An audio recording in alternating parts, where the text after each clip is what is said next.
Et on en parle avec l'invité du jour, j'ai nommé Paul Vallée. Bonjour, merci d'avoir accepté notre invitation. Vous êtes chercheur associé au Centre de politique sécurité de Genève. Forte activité diplomatique donc à l'approche de ce 24 février. Sur cette venue du ministre chinois des Affaires étrangères à Moscou, il faut en attendre quelque chose dans l'immédiat selon vous? Alors, on sait que la Chine prépare ce qu'elle appelle un position paper qui va être, disons, l'énoncé de sa politique et de son positionnement diplomatique sur la question.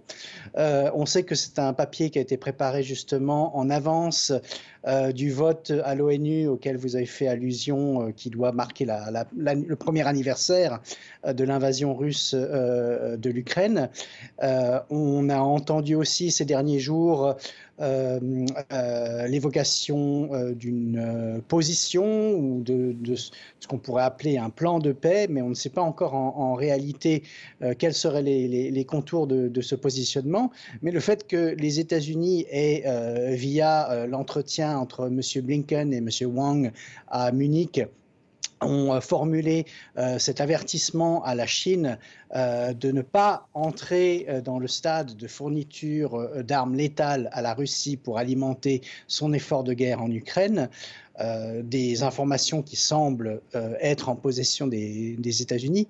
Cela montre évidemment que la position de la Chine sur ce conflit est loin d'être neutre ou bénévole. Il s'agit évidemment d'un renfort diplomatique et politique qui doit être apporté par la Chine au régime de Vladimir Poutine.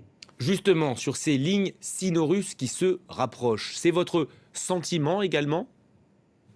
Alors, on aurait pu se demander, parce que évidemment, quand la Chine s'adresse à des pays tiers, donc non pas aux États-Unis ou à la Russie, elle fait part de sa préoccupation des dégâts collatéraux que le conflit cause à l'économie mondiale, bien sûr au climat général de sécurité. On sent bien que la Chine s'efforce par son action diplomatique de détacher et de désolidariser une partie du monde, alors c'est le monde en développement évidemment, mais aussi certains pays occidentaux, et de les détacher de la ligne solidaire qui les a liés à l'Ukraine depuis l'invasion russe. Est-ce que selon vous, la Chine peut aujourd'hui frontalement s'engager dans cette guerre en Ukraine? Alors frontalement, probablement pas, d'autant plus que, on le sait, il y a la situation interne à la Chine qui est particulièrement délicate avec les effets de la pandémie, bien sûr aussi certains effets collatéraux sur la performance de son économie. Bien sûr, la Chine poursuit un effort d'armement et de renforcement de ses capacités militaires, mais elle le fait dans une optique qui est dirigée vers l'Asie, vers le Pacifique, vers l'Indo-Pacifique maintenant, comme on l'appelle.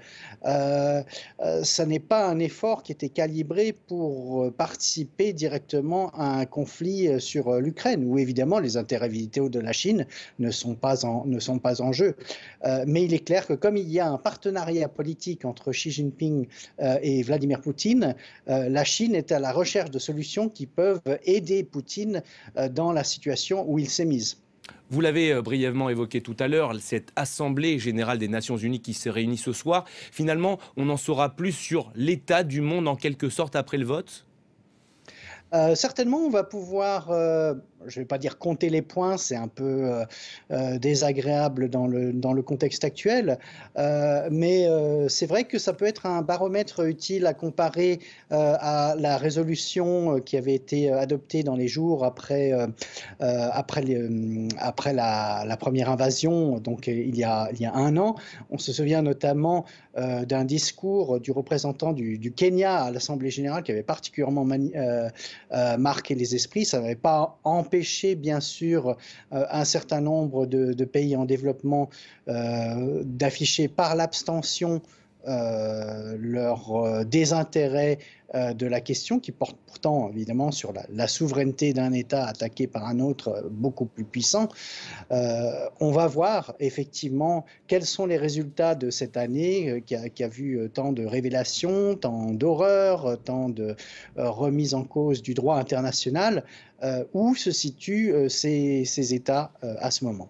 Et parmi tous les pays votants, on va particulièrement scruter le vote des pays africains, particulièrement sur France 24. Beaucoup s'étaient abstenus ou avaient voté contre les sanctions anti-russes. Les positions peuvent changer dès ce soir?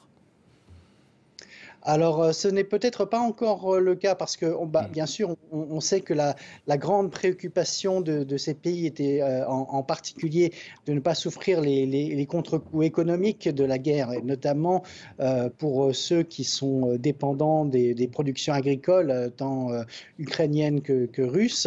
Ça avait une importance particulière. Or, on sait bien sûr qu'il y a eu ce fameux accord sur le blé et les exportations d'engrais qui a été négocié et qui fonctionne tant bien que mal.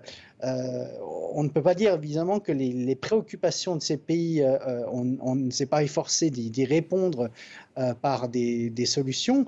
Maintenant, on le sait, ces pays sont tous très sourcilleux au sujet de leur indépendance et de leur souveraineté, et ils doivent se poser la question par rapport à ce conflit d'Ukraine, est-ce que ça peut leur arriver à eux aussi? Et bien sûr, c'est là-dessus qu'ils doivent savoir se situer. Merci Paul Vallée d'avoir accepté ce midi l'invitation de France 24 et bonne journée à vous.